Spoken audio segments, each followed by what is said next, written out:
The air tastes of blood and ice. Kayla's breath plumes in ragged clouds, each one a small victory against the cold that gnaws at the bone. Below, in the gully carved by a forgotten summer's melt, lies the prize, a woolly rhinoceros, its shaggy coat matted with dark, steaming crimson. It is a fortress of meat and fat, a promise of warmth and full bellies for a full turn of the moon. His hunting party, 5 men lean and hard as the flint spearheads they carry, begins its cautious descent. Their silence is a form of prayer, a respect for the violence that grants them life. This is the unforgiving rhythm of prehistoric life, a constant negotiation between hunger and death. But the prayed eyes on their lips, the seam is wrong, terribly wrong. It is not the work of cave hyenas, whose chaotic frenzy would have left splintered bones and shredded entrails strewn across the snow. Nor is it the surgical precision of a cave lion, which would have claimed the viscera and left the rest. This is something else. The massive carcass has been opened. A huge slab of the fat-rich hump has been carved away with an unnatural neatness. The thick hide is peeled back from a haunch, and the best of the muscle, the dense, powerful engine of the beast, is simply gone. It is a butcher's work, not a scavenger's. A violation. Lena, her eyes missing nothing, circles the kill. She ignores the frozen goal, her focus on the disturbed snow around it. The tracks, she murmurs, her voice a low growl the wind almost steals. Kale is already there, crouched low, his spear held ready for these early humans. The world is a book of signs, and these are pages from a text they have never seen before. There are 2 sets of prints. One is immediately identifiable, Tanud, but the paws are enormous, splayed wide, leaving impressions deeper than any wolf he has ever trailed. This was not a lone hunter. It was a giant. The second set of tracks makes the blood in Kayla's veins run cold. They are hominid, unmistakably so. But they are wrong. The print is wider, the arch lower, the toes shorter and more robust than those of his own people. The stride is immense, speaking of a power and weight that is unsettling. But the most terrifying detail is how the 2 sets of tracks intertwine. They move together. They stop together. They approach the carcass of the Pleistocene megafauna as a single entity. The man print and the beast print do not fight for dominance. They collaborate. It is a direct challenge to the generations of survival skills that have kept them alive in this brutal world. A chapter of hominid history they never knew was being written. Lena points a finger at a faint dusting of stone shards on a nearby rock, almost invisible against the grey stone. A crude lithe excata left by a tool sharpened in haste. The ghost did not just take the meat. It paused to maintain its blade. It thinks.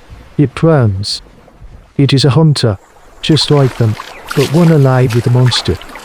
They return to the shelter with only a few salvaged strips of meat and a story that spreads through the clan like a fever. There is no triumph, only the gnawing dread of a new and profound question. What hunts with the intelligence of a man and the fangs of a giant wolf?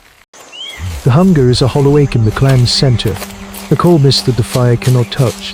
For days, they have found nothing but ghosts.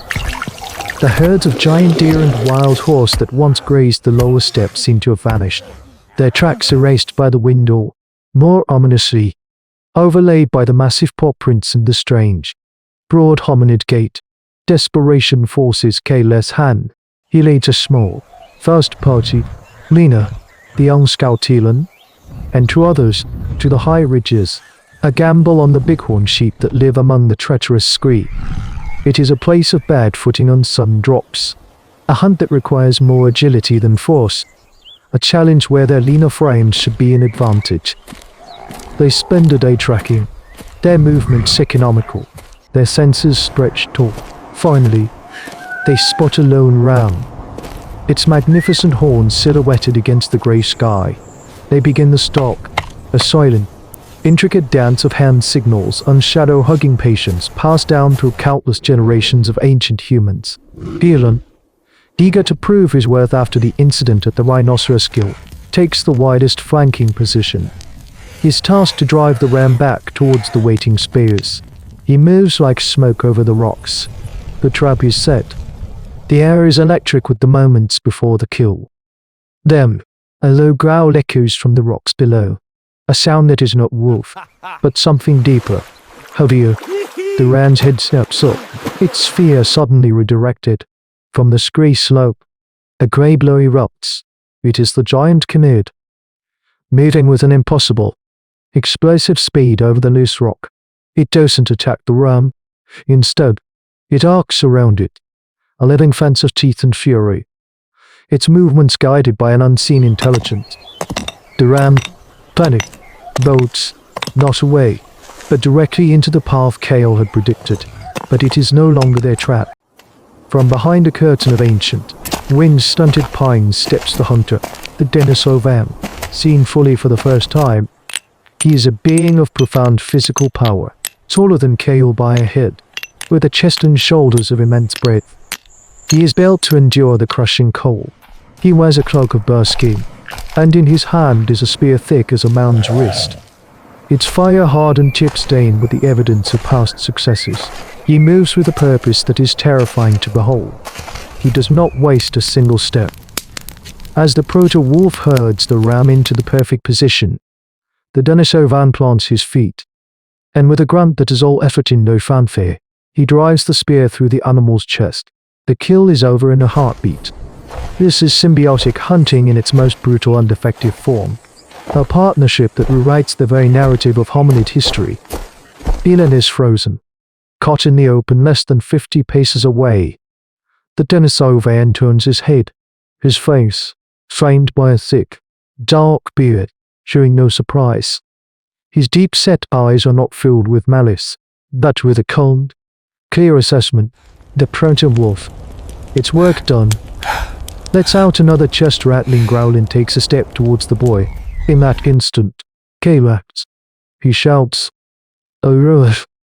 Primal scream, and hurls a fist's eyes drop not at the Denisovan, but at a sheer cliff face far to his right. The clatter of stone on stone is sharp and loud. The Denisovan and the wolf both turn towards the sound, their shared attention momentarily broken. It is the opening they need, but Kale hisses, already pulling Eden behind a rock. The small party retreats, melting back into the landscape that was once their dominion. They do not run in chaos. They move with the discipline of the hunted. Their own intelligence now bent to the single purpose of escape. From a safe distance, they watch as the Denisovan and his partner claim their prize. A silent, chilling tableau of a new power rising in the ancient world. A new kind of silence settles over the clan. The boisterous confidence that followed a successful hunt is gone, replaced by a quiet, watchful tension. They are no longer the undisputed masters of this slice of prehistory. They are now the second predator, the Council of Elders, Tail, and Nina gather not around a triumphant kill, but around a dwindling fire. Their faces etched with the gravity of their new reality. The old ways are a death sentence. To hunt the mammoth or the rhino on the open plains is to invite a confrontation they cannot win. Brute force is a language the Denisovans and their wolfkin speak more fluently. We cannot break them, Kale says, his voice low, stating the obvious truth that hangs over them all. So we must not meet them. Lena adds the crucial corollary, her gaze sweeping over the faces around the fire. We must hunt where they do not. We must think in ways they cannot. This is the dawn of a new strategy. A pivotal moment in human evolution born not of choice, but of necessity. They must abandon the glorious hunt and embrace the patient one. They must fully occupy their unique cognitive niche. Their greatest weapon is not the stone tip of their spear, but the ghost image of the future they can hold inside their minds. The next cycle of the moon is not spent tracking herds, but in reading the land itself. They become students of topography, of game trails, of wind patterns and seasonal change. A practical form of archaeology on a living landscape. Did it narrow? Would it ravine? Too dense for the broad-shouldered Denisovan to move through easily. They begin their work. It is a communal effort of immense complexity, using sharpened digging sticks and scapular shovels. They excavate a deep pit on a path used by giant elk. Others fell young trees, sharpening the trunks into a bristling carpet of stakes they plant at the bottom. The final step is the most delicate, weaving a lattice of branches and covering it with leaves and soil, a perfect imitation of the forest floor. It is slow, arduous work, demanding constant communication and a shared, unwavering vision of the final goal. These are not just ancient tools. They are the building blocks of a new way of life. For 3 days, the trap remains empty. The clan's hunger deepens.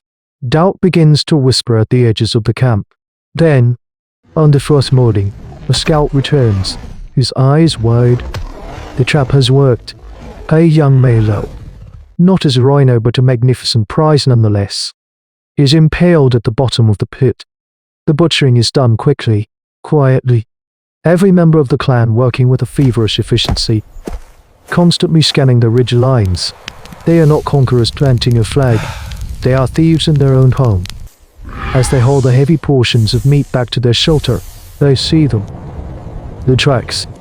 The wide hominid prints in the massive palm arcs of the wolf, passing less than 100 paces from the ravine's never knowing the prize that lay hidden nearby.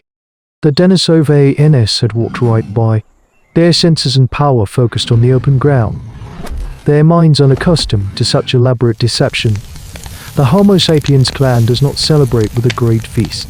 They eat in the fire-lit quiet of their cave, the taste of survival mingled with the ever-present shadow of fear. They have found a way, not to win, but to endure. This is not a story of victory, but of adaptation. The clan in the valley did not defeat their rivals. They outsoared them, faced with a power they could not match. They retreated into the folds of the landscape and into the deeper complexities of their own minds. This forced innovation, this pivot from confrontation to calculation, is a microcosm of our entire species journey. The pressure exerted by the Denisovan minion, this alternate current in the river of hominid history, compelled these Homo sapiens to sharpen their greatest asset: collaborative foresight. The deadfall trap, the hidden snare, the shared plan executed over days. These are the ancestors of the blueprint. The aqueduct, the circuit board, they are the first faint lines of a new world, sketched not in charcoal on a cave wall, but in the neural pathways of a brain forged in the crucible of fear. Their hard-won survival is a testament to the profound truth that the ultimate apex predator is not the one with the sharpest claws or the strongest arm, but the one that can best tell a story about tomorrow. How much of what we call human ingenuity is simply the elegant, sophisticated echo of a time when we learned to survive by making ourselves invisible? The silence that follows these stories is not empty. It is the space where the instincts we inherited hold their breath. But what happens when the greatest threat is not the beast, but the reflection in the ice?